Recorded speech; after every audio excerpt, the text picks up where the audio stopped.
Hello friends, जय Shri Ram. Power star Pawan Singh का एक और पोस्टर आ गया है, देशभक्ति होली सॉन्ग, जो कि बहुत ही बेहतरीन गाना है। जो कि उसका पोस्टर आ चुका है।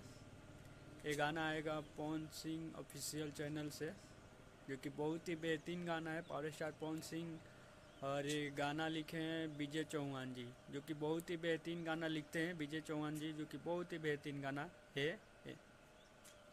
तो आप लोग ढेर सारा प्यार आशीर्वाद दीजिएगा। ये गाना बहुत जल्द कमिंग सून में पोस्टर रिलीज हुआ है, जो कि बहुत ही जल्द गाना आएगा।